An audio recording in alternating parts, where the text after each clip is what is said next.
할렐루야. 우리 이 시간 함께 찬송 부르심으로 또 오늘의 하루의 시작을 우리 하나님 앞에 예배드림으로 올려드리도록 하겠습니다. 우리 찬송가 337장 함께 찬송 부르도록 하겠습니다. 찬송가 337장 통일 찬송가 363장입니다. 함께 찬양하겠습니다.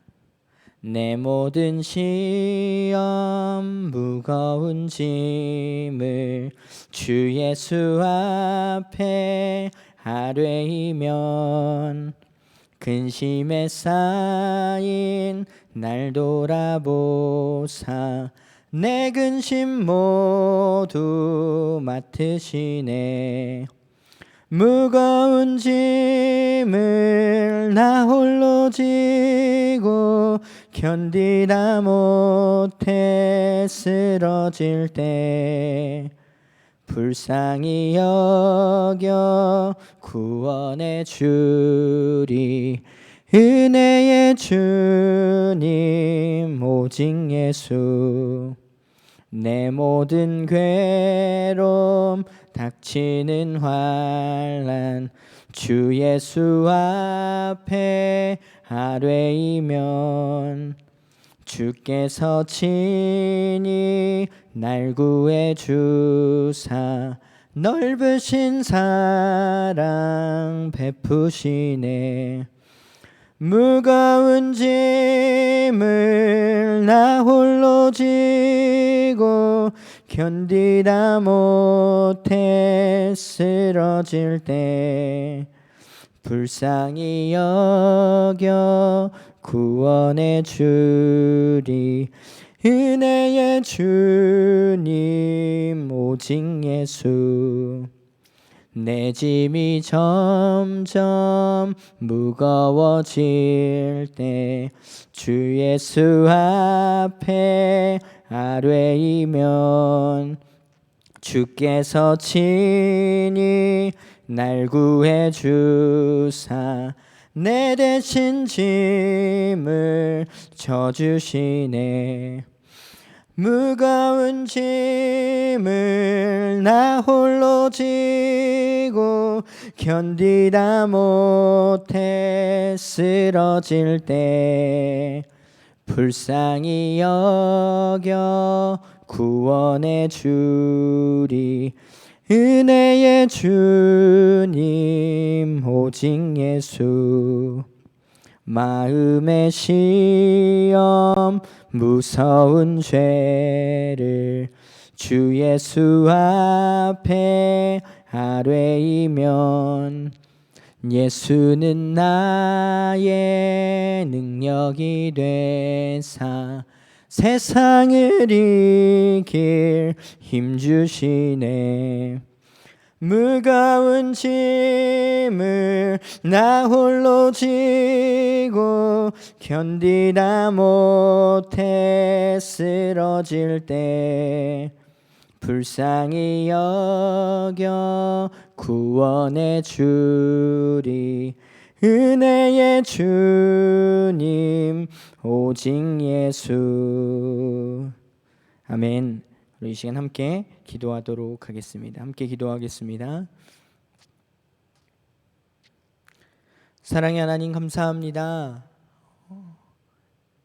십자가의 보혈의 은혜로 우리를 주의 자녀로 불러 모아 주셔서 또 하나님을 예배하는 예배자로 이 시간 주 앞에 서게 하시니 참으로 감사드립니다. 하나님, 우리가 매일 아침 주 앞에 나와서 이 예배의 시간 나아오는 것은 우리의 마음에 있는 모든 무거운 짐들과 우리의 죄된 모습들을 주 앞에 내어놓고 회개하고 돌이켜 다시금 하나님의 말씀으로 인하여 이 세상을 그리스도인으로서 온전히 살아가기 위함입니다. 성령 하나님 함께하여 주셔서 우리에게 허락하여 주신 오늘 이 하루도 내 뜻과 내 생각과 내 멋대로 살아가는 삶이 아닌 하나님의 뜻을 따라서 하나님의 말씀을 향하여 우리가 달려나가며 그 하나님께서 우리를 향하여 계획하신 온전하신 뜻을 이루기 위하여 날마다 몸부림치며 살아가는 삶이 될 수 있도록 주님 붙들어 주시옵소서. 오늘도 주의 말씀 위에 은혜를 더하여 주시고 우리의 기도 가운데 주님 응답하여 주셔서 우리의 삶이 온통 하나님으로 가득 차는 은혜의 삶이 될 수 있도록 주님 함께하여 주시옵소서. 거룩하신 예수님의 이름으로 기도드립니다. 아멘. 오늘 함께 나누실 말씀은 느헤미야 4장 1절부터 20절까지 말씀입니다. 말씀이 조금 긴데요. 느헤미야 4장 1절부터 20절까지 말씀입니다. 제가 가진 성경으로는 구약 성경 730페이지, 731페이지에 있습니다. 구약 성경 느헤미야 4장 1절부터 20절까지 말씀 함께 합독하여 읽도록 하겠습니다. 함께 읽겠습니다. 산발랏이 우리가 성을 건축한다 함을 듣고 크게 분노하여 유다 사람들을 비웃으며 자기 형제들과 사마리아 군대 앞에서 일러 말하되 이 미약한 유다 사람들이 하는 일이 무엇인가? 스스로 견고하게 하려는가? 제사를 드리려는가? 하루의 일을 마치려는가? 불탄 돌을 흙무더기에서 다시 일으키려는가 하고 암몬 사람 도비아는 곁에 있다가 이르되 그들이 건축하는 돌 성벽은 여호가 올라가도 곧 무너지리라 하더라. 우리 하나님이여 들으시옵소서. 우리가 업신여김을 당하나이다. 원하건대 그들이 욕하는 것을 자기들의 머리에 돌리사 노략거리가 되어 이방에 사로잡히게 하시고 주 앞에서 그들의 악을 덮어두지 마시며 그들의 죄를 도말하지 마옵소서. 그들이 건축하는 자 앞에서 주를 노하시게 하였음이니이다 하고 이에 우리가 성을 건축하여 전부가 연결되고 높이가 절반에 이르렀으니 이는 백성이 마음 들여 일을 하였음이니라. 산발랏과 도비야와 아라비아 사람들과 암몬 사람들과 아스돗 사람들이 예루살렘 성이 중수되어 그 허물어진 틈이 메꾸어져 간다함을 듣고 심히 분노하여 다 함께 꾀하기를 예루살렘으로 가서 치고 그곳을 요란하게 하자 하기로 우리가 우리 하나님께 기도하며 그들로 말미암아 파수꾼을 두어 주야로 방비하는데 유다 사람들은 이르기를 흙무더기가 아직도 많거늘 짐을 나르는 자의 힘이 다 빠졌으니 우리가 성을 건축하지 못하리라 하고 우리의 원수들은 이르기를 그들이 알지 못하고 보지 못하는 사이에 우리가 그들 가운데 달려 들어가서 살육하여 역사를 그치게 하리라 하고 그 원수들의 근처에 거주하는 유다 사람들도 그 각처에서 와서 10번이나 우리에게 말하기를 너희가 우리에게로 와야 하리라 하기로 내가 성벽 뒤에 낮고 넓은 곳에 백성이 그들의 종족을 따라 칼과 창과 활을 가지고 서 있게 하고 내가 돌아본 후에 일어나서 귀족들과 민장들과 남은 백성에게 말하기를 너희는 그들을 두려워하지 말고 지극히 크시고 두려우신 주를 기억하고 너희 형제와 자녀와 아내와 집을 위하여 싸우라 하였느니라. 우리의 대적이 우리가 그들의 의도를 눈치챘다 함을 들으니라. 하나님이 그들의 꾀를 패하셨으므로 우리가 다 성에 돌아와서 각각 일하였는데 그때로부터 내 수하 사람들의 절반은 일하고 절반은 갑옷을 입고 창과 방패와 활을 가졌고 민장은 유다 온 족속의 뒤에 있었으며 성을 건축하는 자와 짐을 나르는 자는 다 각각 한 손으로 일을 하며 한 손에는 병기를 잡았는데 건축하는 자는 각각 허리에 칼을 차고 건축하며 나팔 부는 자는 내 곁에 섰었느니라. 내가 귀족들과 민장들과 남은 백성에게 이르기를 이 공사는 크고 넓음으로 우리가 성에서 떨어져 거리가 먼즉 너희는 어디서든지 나팔 소리를 듣거든 그리로 모여 우리에게로 나아오라. 우리 하나님이 우리를 위하여 싸우시리라 하였느니라. 아멘. 긴 성경 말씀을 함께 읽었습니다. 나는 명품이 좋다라는 그런 책이 있습니다. 2002년 출판된 나카무라 우사기라는 여류 작가가 쓴 그런 책입니다. 이 사람은 명품 매니아였습니다. 쇼핑으로 일본에서 굉장히 유명해진 사람이기도 합니다. 비가 내릴 때는 샤넬 우산을 어깨에 메고 나 우산까지 샤넬을 써요 하고 우쭐해진다고 합니다. 이 사람은 쇼핑 중독증에 걸려서 내야 할 세금들, 주민세가 밀려있고 의료보험료가 체납되어서 병원 진료를 거부당하기까지도 하면서 1년에 2천만 엔이 넘게 옷을 사들였었다고 합니다. 카드의 한도액이 넘으면 자신이 가지고 있는 명품, 롤렉스, 카르티에와 같은 이런 명품 시계들을 전당포에 맡기고 빌린 돈을 가지고서 또다시 다른 명품을 샀다고 합니다. 그녀는 끊임없이 명품을 사들이면서 스스로가 어떤 우쭐해지는 그런 기분을 맛보고 싶다. 그렇기 때문에 명품을 산다라고 이야기했습니다. 명품이라는 어떤 그 비싼 값어치를 가지고 있는 물건을 자기가 지님으로써 가진 자의 특권 이런 것을 가졌다라는 것이죠. 그것을 지님으로 인하여서 자기의 어떤 신분이 상승되었다고 생각하고 또 남이 쓰지 못하는 것을 쓰고 있다는 어떤 인류의식을 가지고 있었습니다. 그것이 마치 자신을 명품으로 만들어준 것으로 생각하는 그러한 심리가 그의 마음 가운데 깔려 있었던 것입니다. 참 이해가 되지 않죠. 그러나 이 명품 몇 개를 가지고 있다고 그 사람 자체가 명품이 되는 것은 아닙니다. 우리는 자신을 스스로 명품으로 만드는 인생이 되어줘야 하는 줄 믿습니다. 우리는 신앙인으로 살면서 우리에게 주어진 시간과 또 달란트로 우리만의 크고 작은 명품들을 만들 수 있는 것 같습니다. 예를 들어서 저희들이 잘 알고 있는 어거스틴이나 칼빈, 루터 한 번쯤은 들어본 이들처럼 이들은 종교개혁이라는 명품을 이 땅에 남겨놓았습니다. 또 아브라함은 믿음의 조상이라는 명품을, 또 모세는 이스라엘의 해방이라는 명품을, 솔로몬은 성전이라는 명품을, 또 바울은 유럽 복음화라는 명품을 남겨놓았습니다. 한나는 사무엘이라는 명품을 남겼고요. 오늘 성경에 나오는 이 느헤미야는 전쟁으로 폐허되어 있었던 이 예루살렘 성벽을 재건하는 그런 명품을 남겼습니다.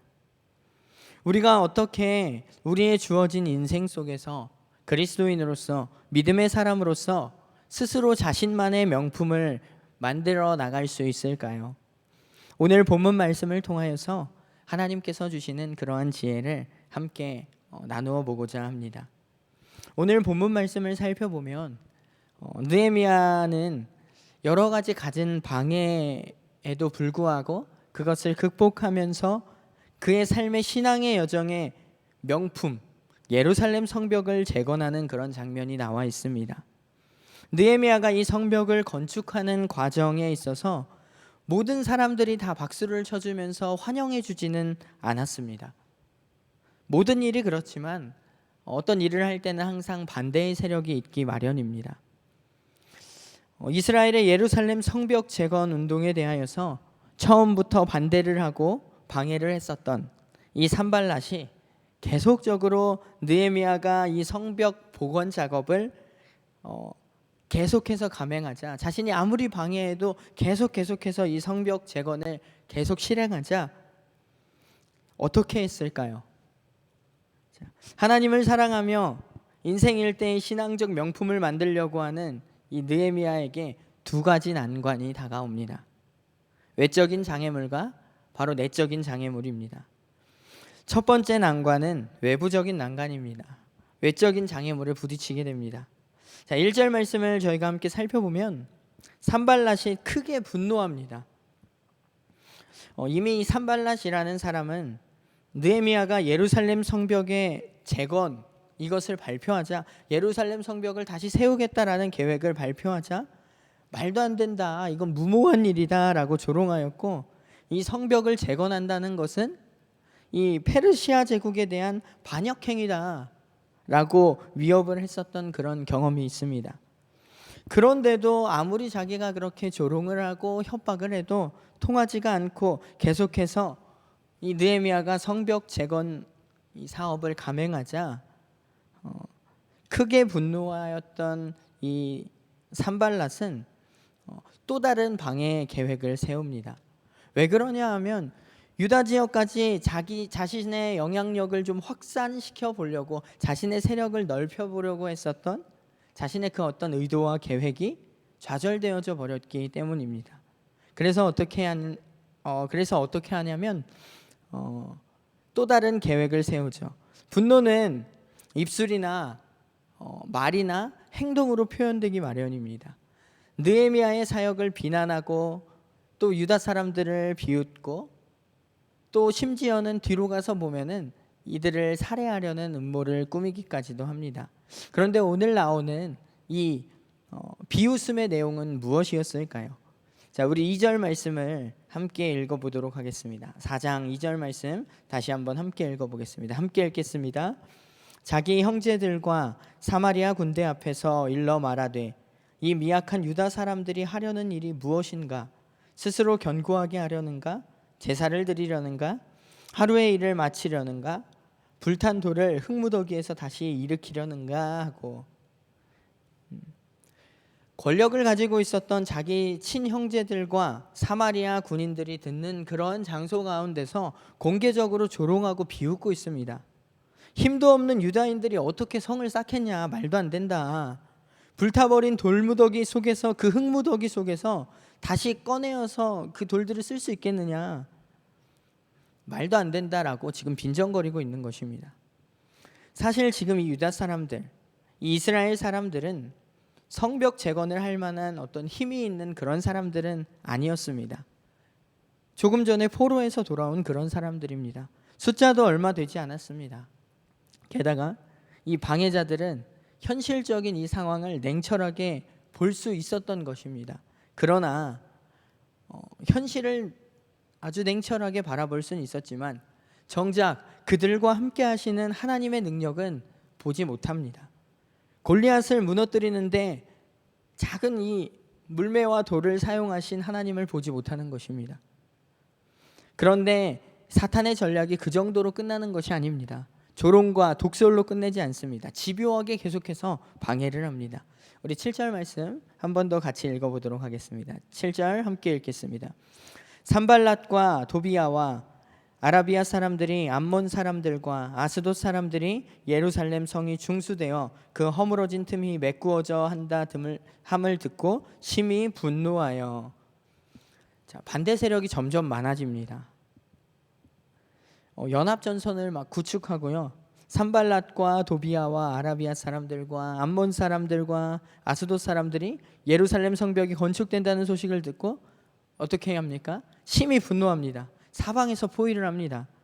그리고 연합하여서 공개적으로 공격을 시도할 계획을 세웁니다. 둘러싸고서 우리가 니네 그거 멈추지 않으면 공격할 거야. 자신들의 반대에도 불구하고 공사가 계속해서 진전되고 있는 것을 보고 무력을 동원해서라도 이 공사를 멈추겠다라고 방해를 하려고 합니다. 이어서 8절 말씀을 보면요, 다 함께 예루살렘을 치자라고 계획하는 것입니다.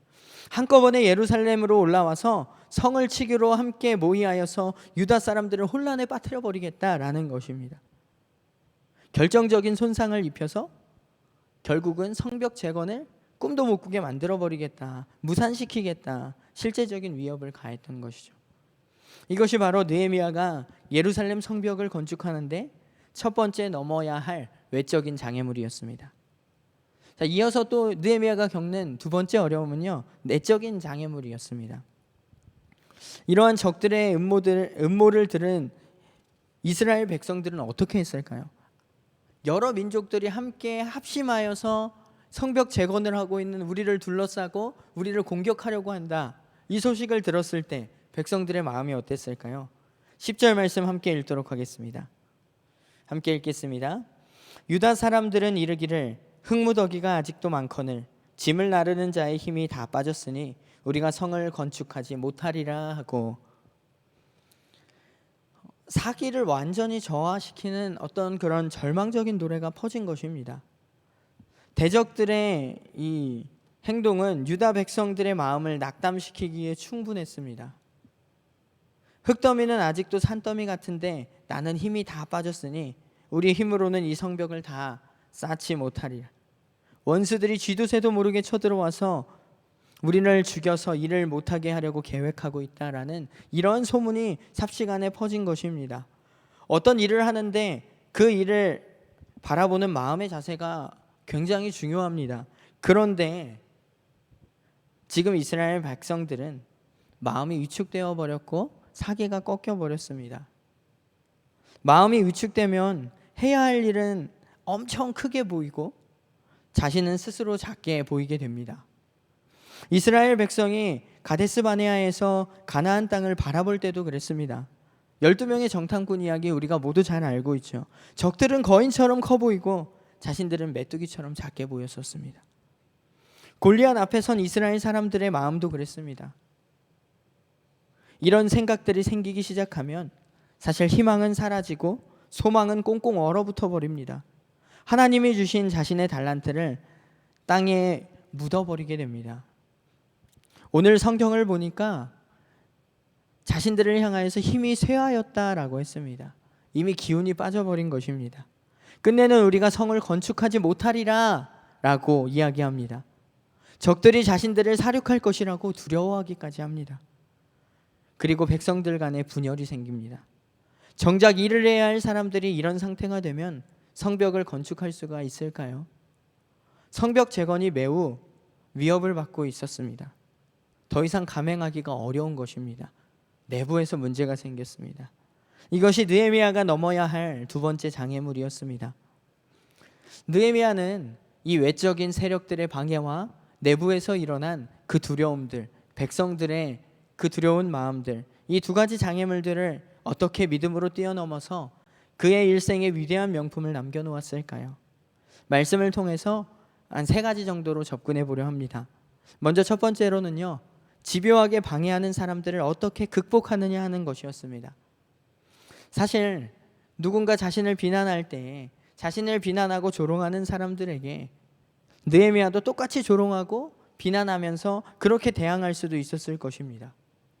그러나 느헤미야는 그런 방법을 택하지 않았습니다.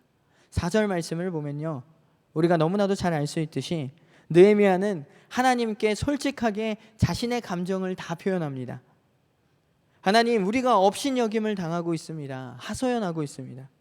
저들이 우리를, 하나님을 욕하는 것, 저들에게 똑같이 돌려달라고 이야기합니다. 이방인에게 포로로 잡혀가게 해주세요. 이어서 5절 말씀을 보면요, 악을 덮어주지 마시고 심판하세요 기도합니다. 성벽을 쌓고 있는 우리 앞에서 주님을 모욕한 자들이니까 그들의 죄를 그냥 보지 마세요. 용서하지 마시고 그들을 심판해 주세요 라는 것입니다. 참 이런 말씀을 보면요, 어쩔 때는 악으로 갚으면 안 되지 않나? 이런 생각이 들기도 합니다. 그러면서 느헤미야의 신앙이 이 정도밖에 되지 않나? 또 이런 생각을 할 수도 있을 것 같습니다. 그러나 오늘 말씀을 보면 알 수 있듯이 느헤미야는 자신의 어떤 속상하는 감정들, 마음이 상한 것들, 우리를 오해하고 우리를 이간질시키고 방해하는 저들을 미워하는 마음이 들었을 때 그 모든 것들을 사람들에게 털어놓는 것이 아니라 하나님 앞에 털어놓는 것을 볼 수 있습니다. 자, 조롱받으면 조롱받을수록, 비난받으면 비난받을수록, 어려우면 어려울수록 예측된 미래가 고통과 고난, 아니 죽음이 다가온다 하여도 우리는 우리의 이 어려움들을 모두 하나님께 아뢰어 기도해야 합니다. 혹시나 조롱받고 있습니까? 비난받고 있습니까? 누군가에게 집요한 방해를 받고 있습니까? 현실의 어려움을 보며 답답해하지 말고 그럴 때일수록 더욱 주님 앞에 엎드려 기도해야 하는 줄 믿습니다. 자, 두 번째는 이 낙심한 사람들을 어떻게 일으켜 세워 함께 이 성벽 재건이라는 이 명품을 만들어 가느냐 하는 것이었습니다. 같이 일을 하여서 성벽을 완성해야 할 사람들이 지금 적들의 조롱을 듣고 감정이 상해 있었습니다. 집요하게 방해하는 적들의 침략 계획을 듣고 기운이 빠지고 낙심하고 우리가 죽임을 당할까 두려워하고 있습니다. 이처럼 공동체의 갈등이 일어나고 있고 서로의 마음이 분열되어 있었습니다. 이때 느헤미야가 어떻게 했을까요? 자, 13절 말씀을 보면요, 넓고 낮은 곳에 백성들로 하여금 무기를 가지고 서게 한 후 너희는 저희를 두려워하지 말고 지극히 크시고 두려우신 주를 기억하라 라고 외칩니다. 문제를 바라보고 그것을 두려워하는 것이 아니라, 그 문제를 두려워하는 것이 아니라 그 문제를 넘어서 일하시는 하나님, 너희가 진짜 두려워해야 할 것이 무엇인지, 누구인지 바로 보아라 라는 것입니다. 그렇습니다. 삶의 고난과 어려움, 이로 인하여 낙심과 두려움이 찾아올 때에 우리가 정말 두려워해야 할 것은 눈앞에 펼쳐진 어떤 문제들이 아니라 그 문제들로 인하여 하나님을 바라보지 못하도록 우리의 영적인 눈이 가리워지는 것입니다. 문제를 두려워하는 것이 아니라 그로 인하여 하나님을 바라보지 못하도록 우리의 눈이 어두워지는 것을 두려워하시기 바랍니다. 문제가 아닌 지극히 크신 하나님을 두려워하는 저와 우리 성도님들이 되시길 소망합니다.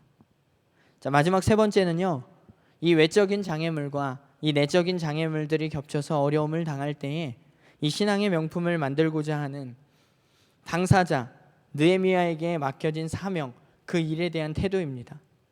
지금 산발락과 함께하는 대적들이 노리는 최종적인 목적이 무엇일까요? 결국은 느헤미야가 포기하는 것입니다. 성벽 재건을 그만두는 것입니다. 이 느헤미야도 스스로가 비웃음을 당하고 함께 일할 사람들이 낙심하고 자포자기하면 스스로도 포기하는 마음이 들 수도 있을 것입니다.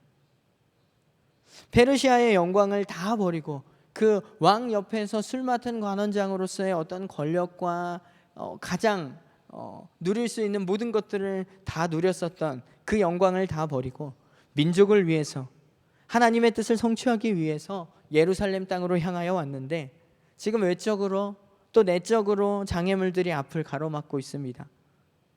그러면 충분히 포기할 수도 있는 상황이겠죠. 그러나 느헤미야는 이때 자신이 가지고 있는 사명에 대하여 어떤 태도를 취하였습니까? 우리 마지막으로 6절 말씀만 함께 같이 읽도록 하겠습니다. 6절 말씀 함께 읽도록 하겠습니다.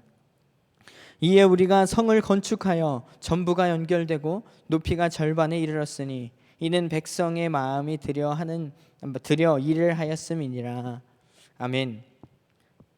느헤미야는 끝까지 성벽을 건축하는 것을 포기하지 않았습니다. 지금 절반을 쌓았습니다. 백성들이 한 마음이 되어 이루어냈습니다. 그런데 7절 말씀을 이어서 계속해서 보면 적들이 연합해서 방해 공작을 합니다. 이때 어떻게 합니까? 또다시 기도하고 수비대를 세우고 또다시 건축을 합니다. 백성들을 무기들로 무장을 시킵니다. 느헤미야가 이루고자 하는 이 이스라엘 성벽 재건은 단순한 어떤 자신의 야망을 위한 것이 아니었습니다. 자신의 어떤 이익을 위한 것이 아니었습니다. 자신의 명예를 내고자 하는 것도 아니었습니다. 어떤 업적을 남겨서 내 이름을 후대에 남기겠다라는 그런 것이 아니었습니다. 하나님이 주신 소명에 의한 확실한 비전이었습니다. 그래서 느헤미야는 금식하면서 기도하며 이 일을 이루고자 했던 것입니다. 외적인 장애물이 있다고 포기할 수 있는 것이 아니었고요. 또 내적인 장애물이 있다고 하여서 그만둘 수 있는 것이 아니었습니다. 이처럼 하나님이 원하시는 것은 우리가 포기하지 않고 끝까지 붙잡고 있는다면 언젠가 우리를 통하여 하나님께서 반드시 이루어 가시는 줄 믿습니다. 느헤미야의 일생일대의 명품, 이 예루살렘 성벽 재건도 우연히 또 순탄하게 이루어진 것이 아니었습니다. 심각한 난관을 극복하며 끈기와 반복, 집요함으로 만들어내었던 것입니다. 우리의 인생 또한 이와 마찬가지이지 않을까요? 이 땅에서 그리스도인으로서 믿음을 지키며 살아가다 보면 인생의 수많은 대적들이 사단이 끊임없이 우리를 넘어뜨리려 할 것입니다. 그러나 우리에게는 저 천국을 향한 소망과 이 땅에서 우리를 통하여 이루어 가실 하나님 나라의 확장, 그리스도를 닮은 제자를 함께 세워나가는 것, 분명한 소명이 있습니다. 때로는 이 소명을 이루어가는 과정 속에서 수많은 외적인 장애물들, 어려움들 부딪히게 되고 내적인 장애물들이 우리를 날마다 쓰러뜨리려 할 것입니다. 그때 쉽게 포기해버리는 것이 아니라 끝까지 하나님을 붙잡고 끈기와 반복으로 주 앞에 엎드릴 때에 하나님께서 우리의 삶을 명품으로 만들어 가실 줄 믿습니다. 우리의 가정을 신앙으로 재건하고 무너지는 이웃들에게 복음을 전하여 생명을 재건하고 우리의 자녀와 교회, 민족을 믿음으로 재건하여 매일같이 명품을 만들어가는 저와 우리 등마루 성도님들의 삶이 되길 간절히 소망합니다. 우리 이 시간 함께 기도하도록 하겠습니다.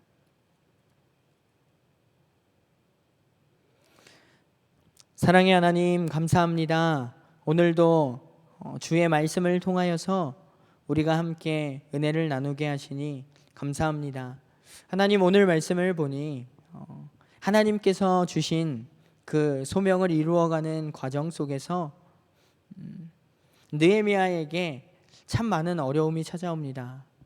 외적으로는 산발랏으로 인하여서 여러 민족들이 자신들을 치겠다고 포위하고 있는 그런 생명의 위협을 받고 있는 어려움이 있었고, 내적으로는 또 함께 이 성벽 재건이라는 하나님이 주신 꿈을 마음을 다하여서 하나 되어서 이루어가야 할 이스라엘 백성들이 외부의 세력들로 인하여서 두려워하고 낙심하고 낙담하며 포기하려 하는 그런 상태에 이르게 되었습니다. 외적인 어려움과 내적인 어려움, 헤쳐나갈 아무런 희망이 보이지 않았을 때에 느헤미야가 하나님을 붙잡고 하나님 앞에 끝까지 하나님께서 주신 소명을 붙잡고 무릎으로 나아갔었던 것처럼 우리의 인생에 수많은 어려움과 두려움들이 우리에게 찾아올 때에 우리가 그 어려움을 바라보면서 두려워하는 것이 아니라 우리의 인생을 끝까지 책임지시고 주께서 계획하신 바 선하신 뜻대로 인도하여 이루어내실 그 하나님을 바라보며 믿음으로 날마다 하나님 앞에 무릎으로 나아가는 우리 모든 등마루 가족들이 되어질 수 있도록 주님 함께하여 주시옵소서. 늘 우리의 삶을 인도하여 명품으로 만들어 가실 그 하나님을 신뢰하는 저와 우리 모든 등마루 성도님들 되어질 수 있도록 하나님 함께하여 주시옵소서. 거룩하신 예수님의 이름으로 기도드립니다. 아멘. 하늘에 계신 우리 아버지여, 이름이 거룩히 여김을 받으시오며 나라가 임하시오며 뜻이 하늘에서 이루어진 것 같이 땅에서도 이루어지이다. 오늘 우리에게 일용할 양식을 주시옵고 우리가 우리에게 죄 지은 자를 사하여 준 것 같이 우리 죄를 사하여 주시옵고 우리를 시험에 들게 하지 마시옵고 다만 악에서 구하시옵소서. 나라와 권세와 영광이 아버지께 영원히 있사옵나이다. 아멘. 우리 이 시간 함께 합심하여 기도하도록 하겠습니다. 우리 함께 합심하여서 기도하실 때에 먼저 첫 번째 기도 제목입니다. 인생의 수많은 영적인 대적들 속에서 우리를 가로막는 이 수많은 영적인 대적들 속에서 하나님께서 맡겨주신 이 복음의 사명을 끝까지 잘 감당하여 하나님께 우리의 삶을 명품으로 올려드리는 주의 백성들이 되게 하여 주시옵소서라고 함께 기도했으면 좋겠습니다. 두 번째 기도 제목입니다. 어제도 함께 기도했는데요, 우리 등마루 8월 국내 선교 프로젝트 예천교회를 위해서 함께 중보하며 기도했으면 좋겠습니다. 새로운 예배 처소를 허락하여 주시고 필요한 모든 것들을 채우시며 선한 길로 인도하여 주시옵소서. 담임 목사님과 온 성도들의 심령에 성령의 빛을 비추셔서 온 교회가 하나 되게 하여 주시옵소서. 우리 이렇게 개인적인 신앙을 위하여 또 우리 이웃 교회를 위하여서 함께 중보하며 기도하시고 각자의 기도 제목을 놓고 함께 기도하시고 자유롭게 돌아가시도록 하겠습니다. 함께 기도하겠습니다.